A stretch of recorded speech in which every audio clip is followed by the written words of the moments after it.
framing of Constitution and its futures. अरे सुनना, तुझे पता है हमारे इंडिया का इतना बड़ा सिस्टम कैसे चल रहा है? कौन डिसाइड करता है क्या सही क्या गलत, क्या रूल्स फॉलो करने हैं? अरे भाई, उसका बॉस है हमारा कॉन्स्टिट्यूशन।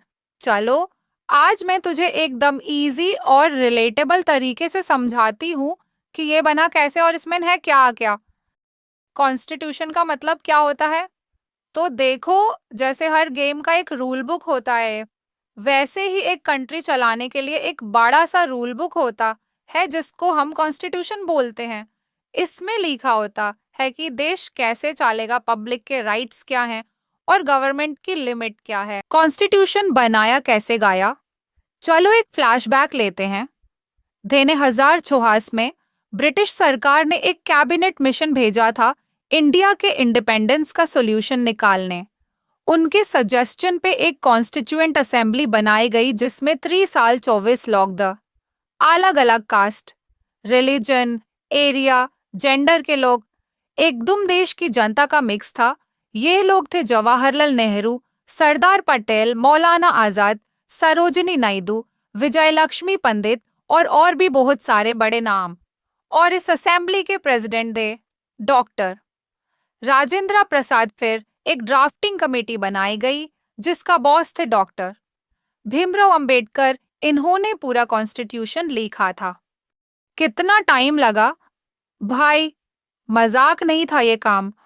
पूरे 2 साल, 11 महीने और 17 ही दिन लगे। पूरे 174 मीटिंग हुई थी।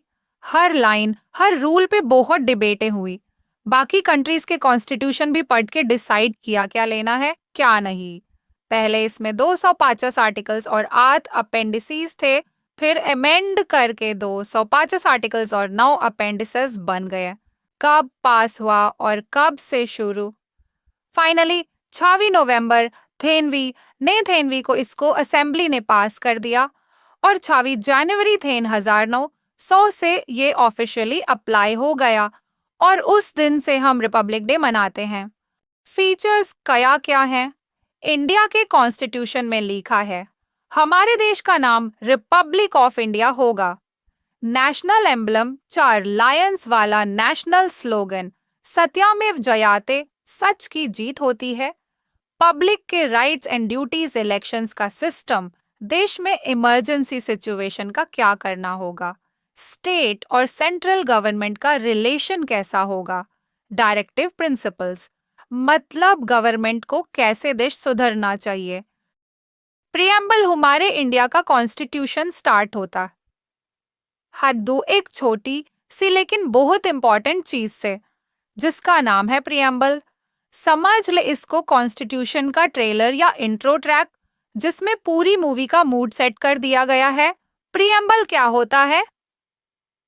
तो सिंपल भाषा में प्रियम्बल वो पेज है कॉन्स्टिट्यूशन का जिसमें लिखा है कि हम अपने देश को किस तरीके का बनाना चाहते हैं, क्या वैल्यूज हैं, क्या गोल्स हैं और हम किस थॉट प्रोसेस से देश को चलाने वाले हैं।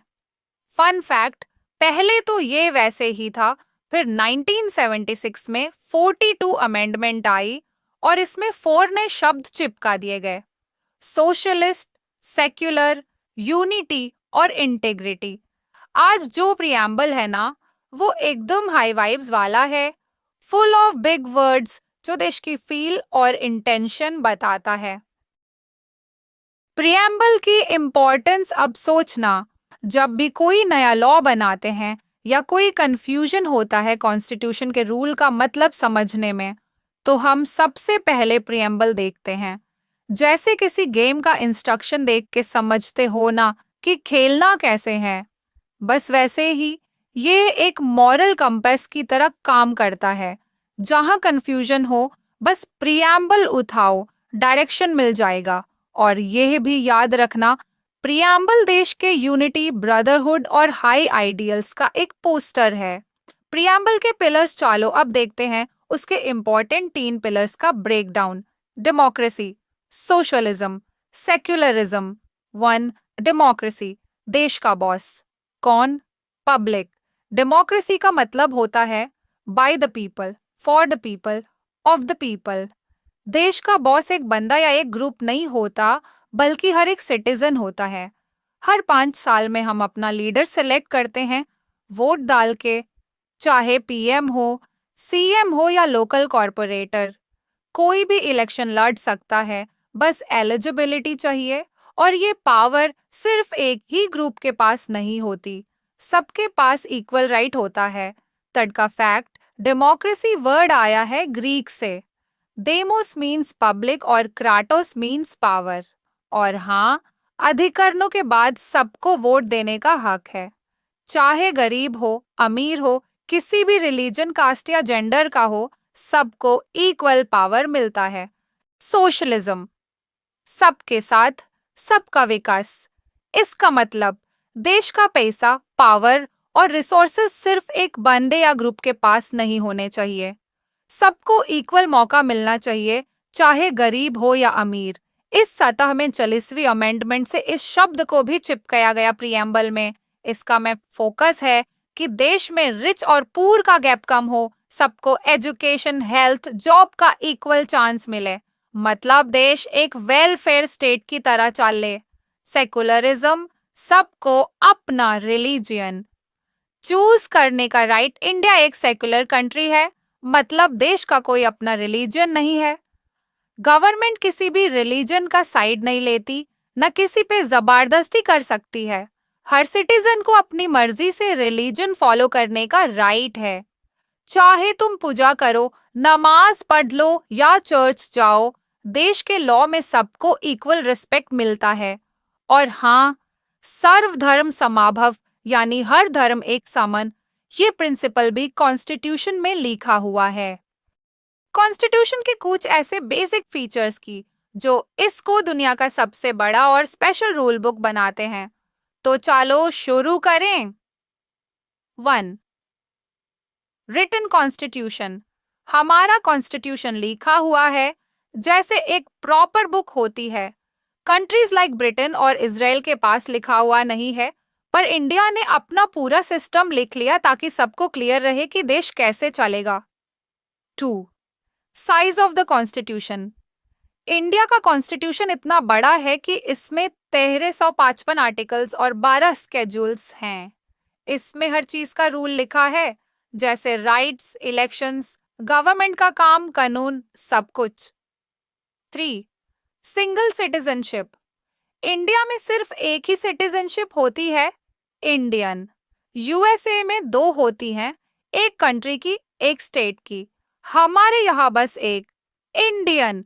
पहले जम्मू एंड कश्मीर के अलग थी, अब सब इक्वल हैं। 4. Centre with strong federal structure. India union of states है, मतलब एक देश पर अलग अलग स्टेट्स भी। देश का एक सेंटर होता है, दिल्ली वाला, और स्टेट्स का अपना अपना गवर्नमेंट। 3 लिस्ट होती हैं।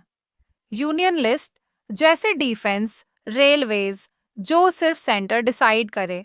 स्टेट लिस्ट, जैसे स्कूल, पुलिस, स्टेट डिसाइड करे। कॉन्करेंट लिस्ट, दोनों मिलके डिसाइड करे, जैसे एजुकेशन, मैरिज का रूल। 5. इमरजेंसी का सिस्टम। जब देश में बड़ा प्रॉब्लम आए, वॉर हो, पैसा गिर जाए या स्टेट का सिस्टम फेल हो जाए, तो इमरजेंसी लगाई जा सकती है। तब सेंटर के पास ज्यादा पावर होती है। 6. Parliament system. इंडिया में पार्लियामेंट होती है जो लोगों के लिए काम करती है। 2 हाउसेस होते हैं, Rajya Sabha upper house, Lok Sabha lower house, यहाँ से पीएम बनते हैं। और हाँ, राज्यसभा कभी डिसॉल्व नहीं होती। 7. Independent courts. इंडिया में कोर्ट्स बिल्कुल इंडिपेंडेंट हैं, मतलब जज अपनी मर्जी से कानून के हिसाब से फैसला लेते हैं। सबसे बड़ा होता है सुप्रीम कोर्ट, उसके नीचे हाई कोर्ट, फिर डिस्ट्रिक्ट कोर्ट। 8. बदलने वाला कॉन्स्टिट्यूशन अमेंडमेंट्स। इंडिया का कॉन्स्टिट्यूशन अपडेट हो सकता है, कभी सिंपल वोटिंग से, कभी 2/3 मेजॉरिटी से, और कभी स्टेट्स की परमिशन से। इसलिए इसको फ्लेक्सिबल बोलते हैं। 9. Voting right, adult suffrage. India में आर्थर प्लस होने के बाद हर सिटीजन वोट दे सकता है। कोई फर्क नहीं पड़ता कि तुम रिच हो या पुअर, स्कूल गए हो या नहीं, सब इक्वल हैं। देन सेकुलर देश। As we discussed earlier about secularism in the preamble, India एक सेकुलर देश है, मतलब कोई भी रिलीजन का साइड नहीं लेता। तुम जो चाहो फॉलो करो, पूजा करो या नमाज पढ़ लो, देश सबके साथ इक्वल है। 11. Judicial review. अगर कोई लॉ या रूल कॉन्स्टिट्यूशन के अगेंस्ट होता है तो कोर्ट्स उसको रोक सकती हैं। इसको बोलते हैं जुडिशियल रिव्यू। कोर्ट्स प्रोटेक्ट करते हैं हमारे राइट्स को। 12. Rights and duties. इंडिया में सबको फंडामेंटल राइट्स दिए गए हैं, जैसे बोलने का हक, पढ़ने का, सेफ्टी का। साथ ही कुछ ड्यूटीज भी हैं, जैसे देश की रिस्पेक्ट करना, एनवायरनमेंट का ध्यान रखना। 13. Directive principles of state policy. ये गवर्नमेंट के लिए गाइडलाइंस होती है, जैसे मम्मी बोलती है बेटा अच्छे से पढ़ाई करो, अच्छे से खाना खाओ, वैसे ही ये कॉन्स्टिट्यूशन बोलता है गवर्नमेंट को कि देश के लोगों की सिक्योरिटी, हेल्थ, एजुकेशन और वेलफेयर का ध्यान रखना चाहिए। 14. Provisions for backward sections and tribes. India में कुछ लोग और कम्युनिटीज हैं, जैसे scheduled castes, SC, scheduled tribes, ST और ओबीसीज। उनको भी इक्वल चांस देने के लिए कॉन्स्टिट्यूशन ने उनके लिए स्पेशल सिस्टम बनाया है। क्या क्या? स्कूल्स, कॉलेजेस और गवर्नमेंट जॉब्स में रिजर्वेशन, इलेक्शंस में रिजर्व्ड सीट्स, स्कॉलरशिप्स और फीस में छूट, और बेसिक सुविधा देने के लिए अलग से पॉलिसीज, ताकि सब मिलके एक साथ देश को आगे बढ़ा सकें। ये होता है रिजर्वेशन एंड अपलिफ्टमेंट पॉलिसी।